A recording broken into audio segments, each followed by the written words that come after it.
You're listening to a bonus mini-sode on the Ambitious Bookkeeper podcast.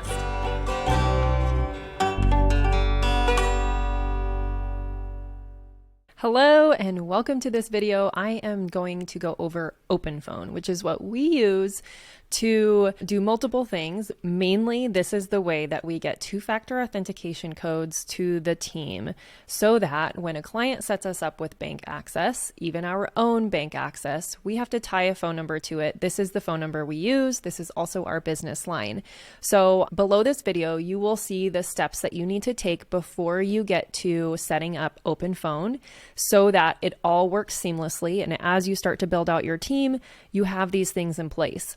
So number one is you need to have a centralized email inbox before we even get into OpenPhone or setting up a phone service or a phone number. You need to have a central email inbox that as you add people to your team, everyone has access to this inbox and you train your clients to communicate through this one inbox, not Serena at Of Course Bookkeeping, not Emily at Of Course Bookkeeping, or whatever your firm name is.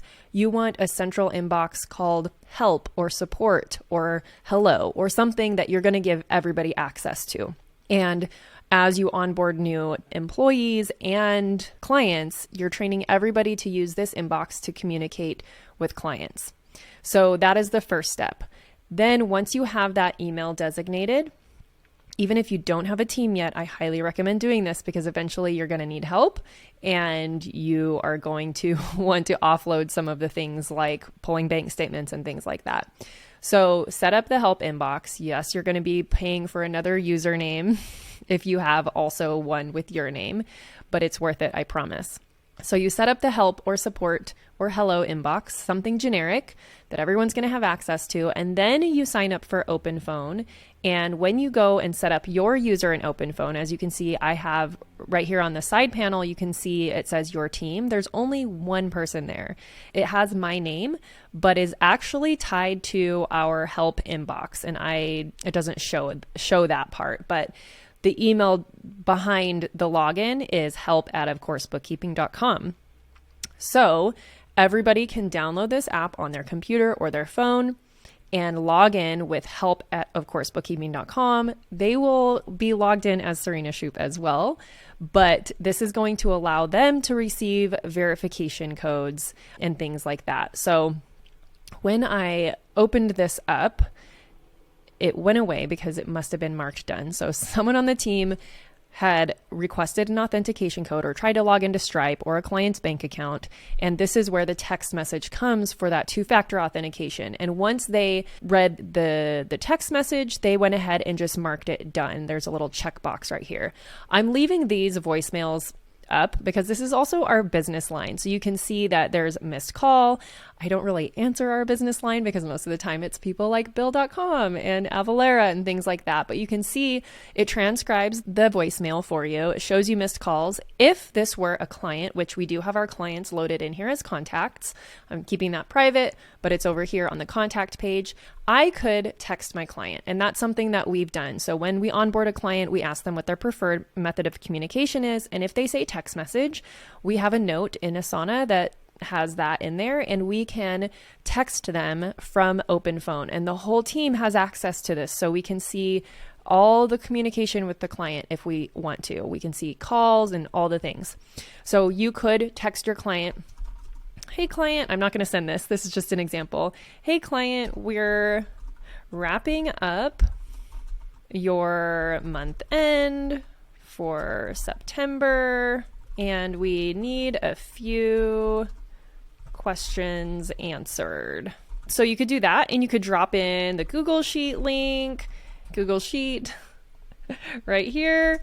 You could let them know if you use something like Zero Ask, you could say, we have a Zero Ask pending your answers, anything like that if you're trying to do follow-up. So that is something that you could do. You can attach files, you can do emojis, you can send it later, which is great if you or your team are working late at night and you want to make sure this stuff is handled during business hours. So that is one way to use OpenPhone to communicate with clients in a way that everyone has access to it. The other way is for receiving two-factor authentication codes and all that good stuff. So Number one, make sure that you have a centralized email inbox. This is how you're going to work around having to set everybody up as individual users and pay more for OpenPhone. You don't necessarily need that if you're small and you just want everybody to share the same phone number. So I would suggest doing that way, but you absolutely could invite your team as a separate user, which you're going to pay for another user license for. So that is how we do that. Once something has been actioned, we just have the process that our team marks it as done. You can always go back into the done archive to see everything that's happened. It's impossible to delete anything from here. So yeah. And there's an iPhone and a Android app, so you can have this on your phone as well. I have it downloaded onto my phone, so when clients or other people call this phone number, it rings to my regular phone number, but through the OpenPhone app, so I know that it's my business line versus a regular phone call, a lot like Google Voice. If you already have a Google Voice phone number set up, you can actually have it switched over to OpenPhone when you sign up. There's a whole process that they walk you through on porting a phone number over, and that's what I did, so I know it's possible and seamless. And there's lots of other things that you can tinker with here, but I wanted to give you our process for using OpenPhone on a budget and also the process for keeping the communication flowing with all the team and visible for everybody.